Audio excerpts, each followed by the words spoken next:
velocity, you don't read the term called money demand. You don't. You don't even see this equation being mentioned on newspapers. Uncertainty theory of money. So it's very technical. Alright? So I would say whenever you reach the section on velocity, try as much as you can. Okay? But up to a point, if you really cannot manage, then the minimum you must do is Keynes function, Baumol-Tobin function. Okay? So that was the topic or the concept on money demand. Okay? Now we move on to the next segment, which is money supply. Okay? Now, money supply will be more interesting because you do read about money supply in the real world. Right? You do read about it. Okay? So, when we discuss money supply, we must be a bit careful. We are not interested just to measure hard cash. Right? We are interested to measure the growth of money. So today's lecture you will find out, and I'm sure you have learned before, that in the economy, money can grow.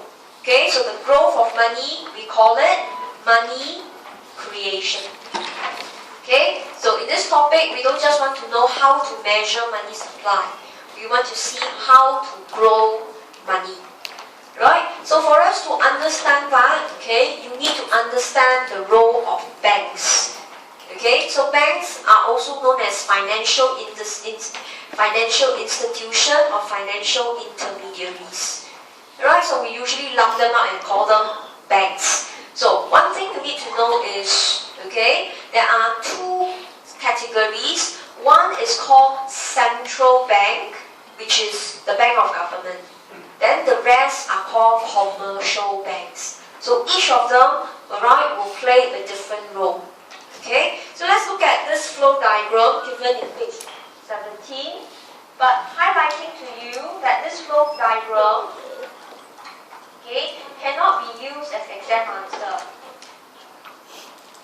Alright, this is just to give you an overview, okay, for you to write out an answer.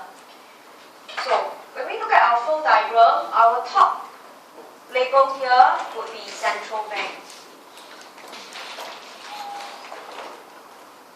Okay, some very famous central bank you heard of is the Fed, the Federal Reserve, okay, where Dan Bernanke is the chairman.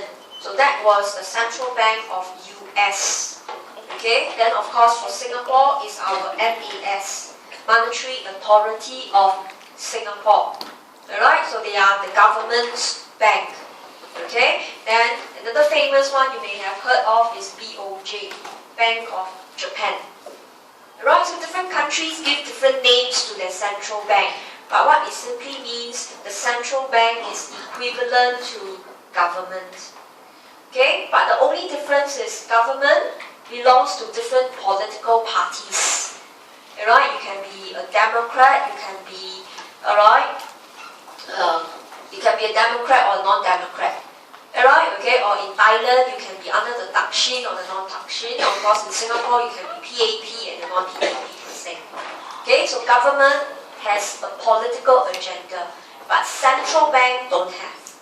People who are in the central bank need not belong to the ruling party. People who are in the central bank are usually nominated, alright, to work or to represent the central bank. Okay, alright, of course for Singapore, may not be, okay, but generally central bank should be politically unbiased. Okay, policies made by central bank are not discussed in parliament. They are discussed among themselves. They will just inform the president. So they are quite independent. Okay, right? So they need not seek opinion or they need not seek approval from government. Okay, so that's the case for Fed and BOJ. But for Singapore, sometimes we do. Okay, but it's not compulsory. So over here, right, in our flow diagram, the main role of central bank at this point in time is just to print money.